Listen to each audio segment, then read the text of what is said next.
चलिए दोस्तों, अगले पॉइंट पर आते हैं। तो ये तो बात हो गई आपके गोल की तरफ आपके फोकस की।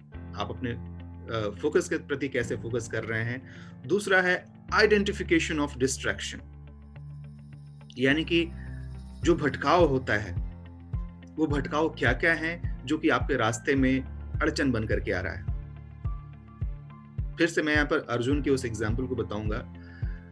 बाकी भी बहुत सारे उनके शिष्य थे द्रोणाचार्य के। सबसे पूछा गया तो क्या-क्या नजर आ रहा है? किसी ने बताया कि सर मुझे पृथ्वी, आकाश, आपके चरण नजर आ रहे हैं। कोई बताया कि सर मुझे तो पत्ते नजर आ रहे हैं, टहनियाँ नजर आ रही हैं, हरियाली नजर आ रही है। कोई बताया कि सर मुझे तो पूरा ब्रह्मांड नजर आ रहा है, मुझे तो माता पिता के चरण नजर आ रहे हैं। फ्लोरी लैंग्वेज, शो ऑफ, बताने दिखाने वाली बातें। उनको लगा कि ये सब बातें कह के मैं अपने गुरु को इम्प्रेस कर लूंगा। जब अर्जुन से यही बात पूछी गई, अर्जुन ने कहा कि मुझे सिर्फ और सिर्फ चिड़िया की वो आंख नजर आ रही है। दोस्तों, ये पेड़ पौधे, झाड़ झंखाड़, ब्रह्मांड, आकाश, पाताल, गुरु के पैर और माता पिता के पैर जो वहां नजर आ रहे थे ना, ये सारे आपके डिस्ट्रैक्शंस थे। वहां पर आपको कोई फ्लावरी लैंग्वेज में स्पीच देने के लिए नहीं बोला जा रहा है, वहां पर आपको एक निशाना लगाने के लिए बोला जा रहा है। उस निशाना को लगाने के लिए जहां पर आपकी नजर होनी चाहिए, आपको सिर्फ और सिर्फ वो नजर आना चाहिए। बाकी जितने सारे डिस्ट्रैक्शंस हैं ना, वो सब बेकार हैं, वो सब आपको कमजोर करने के लिए आए हैं। बहुत सारे एग्जाम्पल्स मिल जाएंगे। अगर आप माइथोलॉजी में यकीन करते हैं और अगर आप रामायण देखे हुए होंगे, जो कि फिर से दोबारा इस बार टेलीकास्ट हुआ था, अभी अचानक से मेरे दिमाग में एग्जाम्पल आ गया। उसमें आपने देखा होगा कि जब हनुमान जी जा रहे हैं लंका, तो जब यहाँ से जब रामेश्वरम से जब वो उड़ान भरते हैं, उड़ते हुए जब जाते हैं, तो समुद्र में बहुत सारी बाधाएं उनके बीच में आती हैं। उसी में सुरसा भी आती है। सुरसा जो राक्षसी होती है, समुद्र में अचानक से आती है और वो अपना बड़ा सा मुंह खोल लेती है। और पूरी कहानी मैं यहाँ पे नहीं बताऊंगा, बस ये बताना चाहूंगा कि किस तरीके से चालाकी के साथ हनुमान जी ने उस दुविधा को पार किया, बिकॉज उनका लक्ष्य तो कहीं और था। उनको समय पर वहां पर वापस पहुंचना था, माता के पास पहुंचना था। तो ये जो भी सीन है, इसमें ये सब क्या है? सब डिस्ट्रैक्शंस हैं। आपके लक्ष्य तक आपको पहुंचने के बीच में जो डिस्ट्रैक्शंस होते हैं, वो सारे डिस्ट्रैक्शंस हैं जो यहाँ पर आपको वहां पर नजर आ रहे हैं। इस डिस्ट्रैक्शंस को हटाना, ये आपका काम है, ये आपकी जिम्मेदारी है। आप उसको कैसे ज्यादा से ज्यादा अवॉइड कर सकें, ये आपको देखना और समझना होगा। उस मूवी के अगर एग्जाम्पल लिया जाए उस मूवी में एक एग्जाम्पल दिखाया गया है कि जब ये ऑस्ट्रेलिया गए थे, तो ऑस्ट्रेलिया के दौरा में ये बुरी तरह हारे थे। हारे क्या थे? ये प्री क्वालिफाइंग राउंड जो होता है वो भी कंप्लीट नहीं कर पाए थे। बहुत ही शर्मनाक बात थी वो। मिल्खा सिंह जो धावक, जो अपना नाम कमा चुके हैं, वो कहीं पर जाकर के प्री क्वालिफाइंग राउंड भी अगर वो क्लियर ना कर पाए, तो ये अपने आप में एक शर्मिंदगी की बात होती है। जब उन्होंने अपने आप से पूछा कि आखिर ऐसा क्यों हुआ, तो उन्होंने देखा कि थोड़ी सी खुमारी छाने लगी थी इनके ऊपर सक्सेस की। वहां गए, वहां पर शो ऑफ, पहली बार गोरी गोरी लड़कियां इतनी देख रहे हैं वहां पर। इंडिया में आपको पता है कि इंडिया का माहौल वैसा नहीं होता था। वहां पर उतनी सारी लेडीज को वहां पर देखे, वहां पर डिस्ट्रैक्शंस के बहुत सारे दूसरे साधन थे। मस्ती की तरफ ज्यादा ध्यान चला गया। मेन जो एम्बिशन है उसके तरफ से उनका ध्यान हट गया और नतीजा प्री क्वालिफाइंग भी वो क्लियर नहीं कर पाए। तो दोस्तों, अगर आप डिस्ट्रैक्ट होंगे, अगर आपने जो लक्ष्य बना रखा है, अगर आप उससे डिस्ट्रैक्ट होंगे, तो यकीनन फिर तो सफलता मिलने से रही। आज के टाइम में सबसे बड़ा डिस्ट्रैक्शन क्या है? अगर आप अग्री करें मुझसे, मुझे लगता है आज के टाइम में सबसे बड़ा जो डिस्ट्रैक्शन है वो है आपका मोबाइल फोन। नो डाउट आज मोबाइल फोन से ही सारे काम हो रहे हैं और कहीं ना कहीं हम सब मोबाइल फोन के गुलाम बन चुके हैं। सुबह आंख खुलती है तब से लेकर के रात को सोने तक हमारा पहला और आखिरी साथी जो होता है मोबाइल फोन ही होता है, और इसको हम नजरअंदाज नहीं कर सकते, ये मैं भी मानता हूँ। आज के समय में इवन आप ये जो अभी वेबिनार अटेंड कर रहे हैं, ये भी बहुत सारे लोग मोबाइल के थ्रू ही कर रहे होंगे। तो मैं ये नहीं कहता हूँ कि मोबाइल बुरा है, लेकिन इस मोबाइल का आप कैसे इस्तेमाल करते हैं, ये निर्भर करता है कि ये अच्छा है या बुरा है। सबसे पहली बात जो आप कर सकते हैं वो ये कि मोबाइल का इस्तेमाल आप उसी काम के लिए करें जिस काम की में इससे आपको ग्रोथ मिल रहा हो, आप अपने टारगेट, अपने एम्बिशन की तरफ बढ़ रहे हो। जैसे कि ये इस वेबिनार को अटेंड करना, ये इसका हिस्सा है। आप सोशल मीडिया का इस्तेमाल करते हैं, आप फेसबुक पे जाते हैं, आप व्हाट्सएप करते हैं, आप यूट्यूब पे जाते हैं। होता क्या है कि जब आप उस पर जाते हैं ना, तो आपके पास अथाह भंडार, पूरा समुद्र सा पड़ा हुआ है इन्फॉर्मेशन का। एक इन्फॉर्मेशन आप डालेंगे नहीं कि हज़ारों इन्फॉर्मेशन उससे रिलेटेड ऑलरेडी आ जाएँगी। इनफैक्ट आपको कुछ डालने की भी ज़रूरत नहीं है, आपकी प्रीवियस सर्च हिस्ट्री को देखते हुए वहाँ पर ऑलरेडी एक प्लेलिस्ट सा बना हुआ होता है। और कितनी बार ऐसा होता है कि बस आप कोई एक वीडियो देखने जाते हैं, 2 मिनट 4 मिनट की वीडियो है, वो 2 मिनट 4 मिनट की वीडियो कब 4 और ऐसे करते 2 से 3 घंटे निकल जाते हैं और वो पता तक नहीं चलता है कि आपने 2-3 घंटे निकाल दिए कैसे वीडियोस देखने के लिए, अननेसेसरी, जिसकी कहीं से कोई ज़रूरत नहीं थी। आपने शुरुआत की थी सिर्फ उस 2-3 मिनट के एक एंटरटेनिंग वीडियो को देखते हुए, और एक के बाद एक ऐसे वीडियोस आते गए कि आपका इंटरेस्ट बनता चला गया और आप वो देखते चले गए। आपने फ़ोन उसके लिए तो नहीं उठाया था, आपने तो फ़ोन उठाया था अपने उस काम के प्रति, उस चीज़ को सर्च करने के लिए, जानने के लिए, देखने के लिए। आप बहते हुए कहाँ चले गए? This is called distraction. आपको उसको इफेक्टिवली एंड एफिशिएंटली यूज़ करना आना चाहिए। अगर आप इंस्टाग्राम पे हैं, तो इंस्टाग्राम पर सिर्फ बैठ करके दूसरे की प्रोफाइल देख करके और कमेंट करने के लिए नहीं है। अगर आप वहाँ पर प्रोस्पेक्टिंग के लिए गए हुए हैं, तो आप उस काम को कीजिए जिसके लिए आप वहाँ पर हैं। फेसबुक में भी आप अगर बैठ जाएं तो पूरा का पूरा दिन निकल जाएगा, समय कम पड़ेगा, सिर्फ और सिर्फ अगर हमारा काम यही रहता है तो दोस्तों, हमारी कोशिश ये होनी चाहिए कि इन सारे प्रयासों के बीच में जो भी काम आपका मेन काम है, उसको डिसाइड करना पड़ेगा। हाँ जी, मेरा इतना टाइम फिक्स है। आप सब लोग, मुझे यकीन है, कुछ ना कुछ और ज़रूर कर रहे होंगे, चाहे तो आप स्टूडेंट होंगे, चाहे तो आप एक बिजनेसमैन होंगे, आप चाहे जॉब कर रहे हों, चाहे आप रिटायर्ड हों, चाहे आप हाउसवाइफ हों, और भी लाइफ में बहुत सारे काम होते हैं। तो आप उसके बीच में एक डिसिप्लिन बनाइए, अपने आप को बताइए कि बस यही टाइम है जो मुझे इस मोबाइल को देना है या इस सोशल मीडिया को देना है। और किस लिए देना है? अपने बिजनेस को ग्रो करने के लिए देना है। तो वो टाइम सिर्फ उसी के लिए होना चाहिए। बाकी ये सारी चीजें, हेलो दोस्त, क्या खाए, क्या पिए, कैसे हो, कहाँ घूमने गए थे, इसके लिए आप चाहें तो अलग से एक दूसरा टाइम रख लीजिए, उस टाइम में वो सब कुछ कीजिएगा।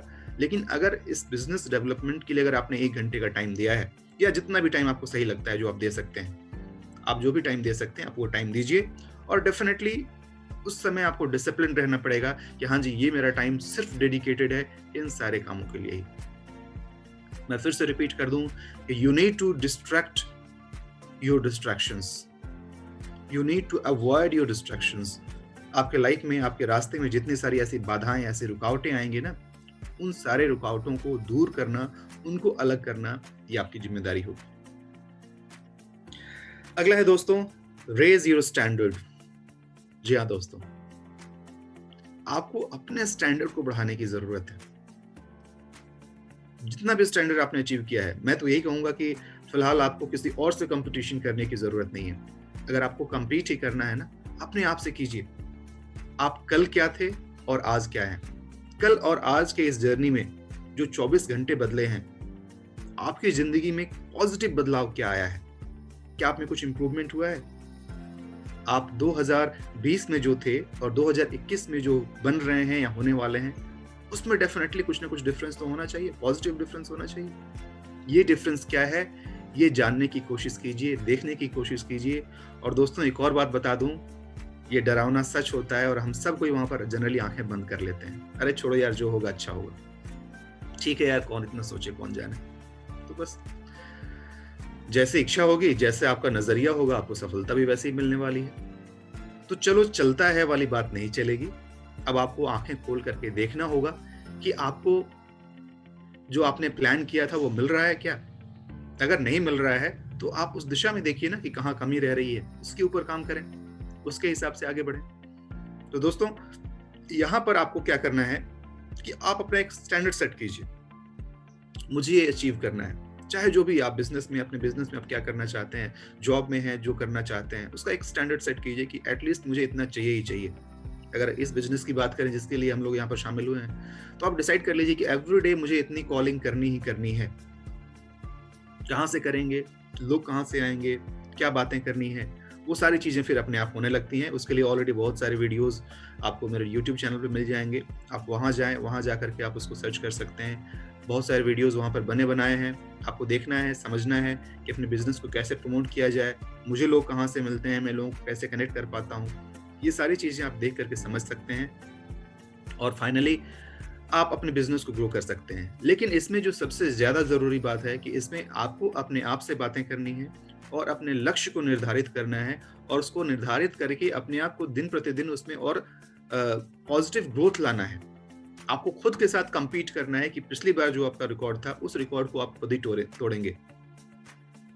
यही सफलता का मूल मंत्र है। अगर आप ये कर लेते हैं, फिर आपको सफल होने से कोई नहीं रोक सकता है। यानी कि आपको हर एक दिन अपने आप को पिछले वाले दिन से बेटर करना है, बस इतना समझ लीजिए। क्या होगा, कैसे होगा, अगर आप ठान लेंगे तो डेफिनेटली होगा। हाँ, परेशानियां आएंगी, मैं ये कभी नहीं बोल रहा हूं कि ये आसानी से हो जाता है। परेशानियां जरूर रहेंगी, और ये परेशानियां आपकी लाइफ में नहीं, हर उस इंसान की लाइफ में आती है जो लोग भी इस रास्ते पर चलता है। एक भी सक्सेसफुल इंसान का नाम ले लीजिए जिसने बिना परेशानी को ये सब कुछ कर लिया। अगर आपको लगता है तो आपको जानकारी पूरी नहीं है। आप जानकारी पूरी लीजिएगा, आपको बात पता चलेगी। अगली हम बात करते हैं जो सबसे ज्यादा जरूरी है, मुझे ये लगता है कि your coach in life plays an important role. Again इस मूवी में ये दिखाया गया है कि मूवी के लास्ट में मिल्खा सिंह बोलते हैं कि सर, आज मैं जो कुछ भी हूं, आज दुनिया मेरा गुणगान करती है, दुनिया मुझे फ्लाइंग सिख के नाम से जानती है, लेकिन इन सब के पीछे आपके उस लात का असर है सर, जो लात आपने मेरे पीछे में लगाई थी। फौजी लोग हैं तो फौजी लोग जनरली इस तरीके से वो ट्रीट करते हैं, और उनका अपना एक अलग ट्रेनिंग का तरीका होता है। और मुझे कहीं ना कहीं अच्छा लगता है कि सामने वाले के पास ऑप्शन कुछ नहीं रहना चाहिए कि सर मन करेगा तो कर लेंगे, नहीं मन करेगा तो नहीं करेंगे। जी नहीं, आपके पीछे में लात लगाने वाला कोई होना चाहिए। यहाँ लात लगाने का मतलब ये नहीं है कि लिटरली लात, यहाँ लात लगाने का मतलब है कि आपको पुश करने वाला कोई होना चाहिए। अगर नहीं है तो किसी न किसी एक को ढूंढिए। अगर अर्जुन को द्रोणाचार्य मिले थे तो एकलव्य को भी द्रोणाचार्य मिले थे। एकलव्य बनने की हिम्मत होनी चाहिए, वैसी इच्छा शक्ति होनी चाहिए, वो डेडिकेशन आपके अंदर होना चाहिए, तो एकलव्य बनते हुए भी आपको द्रोणाचार्य मिल सकते हैं। अगर आप अर्जुन हैं तो द्रोणाचार्य तो आपको बाय डिफॉल्ट मिल जाएंगे। लेकिन अगर आप अर्जुन नहीं बन सकते हैं, अगर आप एकलव्य हैं, तो अच्छे से एकलव्य बनिए, द्रोणाचार्य तो भरे हुए हैं। फिर तो आपको चूज करना है कि किस द्रोणाचार्य के पास आपको जाना है। तो अपने लाइफ कोच में वो एक लाइफ कोच बनाइए। ये कोच कोई भी हो सकता है।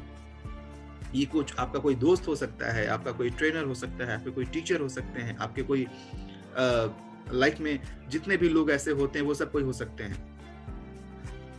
मेरे लाइफ में मुझे ट्रेन करने में मैं बहुत बड़ा श्रेय देता हूँ मेरी मदर को, जिन्होंने बचपन से ही मुझे इस तरीके से ट्रेन किया, और फिर मेरे फादर को। ये दो लोगों ने बहुत ही बैलेंस तरीके से मेरी परवरिश इस तरीके से की कि एटलीस्ट जीवन को कैसे जीना है वो तो मेरा हमेशा क्लियर रहा है। हाँ, नो डाउट परेशानियां हमेशा अलग अलग तरीके की रही हैं और आज भी रहती हैं, ऐसा नहीं है कि नहीं है। लेकिन ये श्रेय मैं देना चाहूंगा अपने फादर और मदर को, जिन्होंने मुझे इस काबिल बनाया कि मैं अपनी जिंदगी को अपने हिसाब से लीड कर सकूं। और आज ऑन रिकॉर्ड में यहाँ पे कहना चाहूंगा कि मेरे जो ट्रेनर या फिर जिनको देख करके मैं अपने लाइफ के बहुत सारे इस फील्ड में एंटर किया है, फील्ड इन द सेंस मैं I am talking about my professional career that is in teaching. मेरे खुद के प्रोफेसर थे जब मैं कॉलेज के शुरुआती दिनों में था, तो मैं उनको देख करके बिल्कुल फ्लैटर्ड, मेस्मराइज हो जाता था। वाह, क्या बोलने का अंदाज है। मिस्टर अनुतोष भक्तो, जो कि हमारे फ्रंट ऑफिस के टीचर थे, उनको देख करके मुझे लगता था कि यार मुझे भी कभी टीचर अगर बनने का मौका मिला तो मैं इनके जैसा ही बनूंगा। क्या स्टाइल है बोलने का, जिस अंदाज से वो बोलते थे, जिस अंदाज से वो बातें करते थे, उसको देख के लगता था कि यार प्रोफेसर ऐसा होना चाहिए। इच्छा थी दिल में, सोचा नहीं था मैंने कभी कि मैं कभी इस लाइन में आऊंगा, टीचिंग लाइन में आऊंगा, लेकिन उनको देख करके एक अलग से एक अंदर से आवाज आई कि यार इस लाइन में आगे बढ़ा जा सकता है। नो डाउट कॉलेज खत्म हो गया, फिर मैंने जॉब ज्वाइन कर ली। उस दौरान तक कहीं से ये दिल में ख्याल नहीं था कि मुझे टीचिंग प्रोफेशन में आना है। लेकिन देखिए, दिल में जो बात होती है फिर भगवान भी कहीं ना कहीं से रास्ता निकाल देते हैं। Excuse me. फिर वो रास्ता निकलते गया, और मेरे जो कोच थे वहां पर मिस्टर अनुतोष भक्तो, उन्होंने अच्छा खासा रोल प्ले किया इसमें, मुझे ग्रो करने के लिए, मुझे प्रोग्रेस कराने के लिए। नो डाउट कि मैं थोड़ा सा शाई किस्म का था, मैं बहुत ज्यादा लोगों से खुल के बातें नहीं करता था, उनके पास भी मैं कभी गया नहीं। उनको बहुत बाद में पता चला कि मैं उनको फॉलो करता हूँ। मैं टीचिंग लाइन में आ गया। मेरे कुछ स्टूडेंट थे जिनको मैं पढ़ाता था, वो फिर जब इंडस्ट्री ज्वाइन की और वहाँ पर एज ए ट्रेनर जब वो वहाँ पहुंचे तो वहाँ पर बातचीत हुई और पता चला कि हाँ कैसे मैं उनको एडमायर करता हूँ और उनको फॉलो करता हूँ। तब जाके उनको पता चला था कि किस तरीके से। अदरवाइज मैंने उनको एकलव्य की तरह अपना द्रोणाचार्य बना लिया था।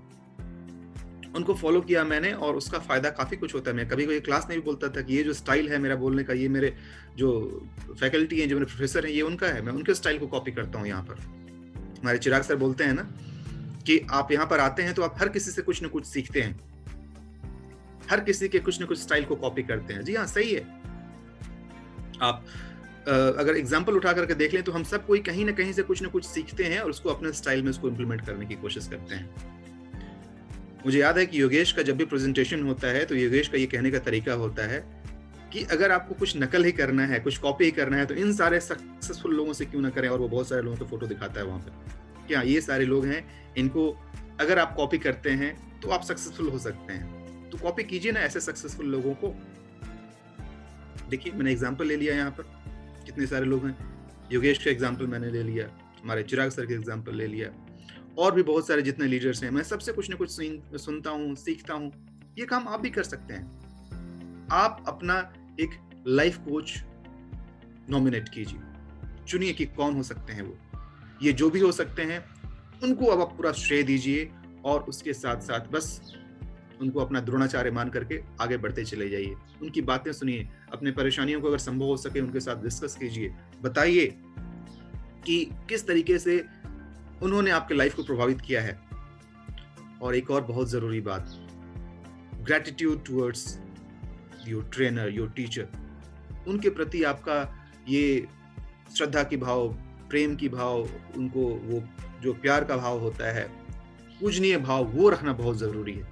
एक रेस्पेक्ट दिल के अंदर से होना बहुत जरूरी है, क्योंकि अगर आप सिर्फ ऊपर के मन से बोलेंगे ना तो वो फील नहीं आ पाएगा, फिर वो सक्सेस आपको नहीं मिल पाएगा। दिल से आपको उनके प्रति आपको समर्पित करना पड़ेगा खुद को।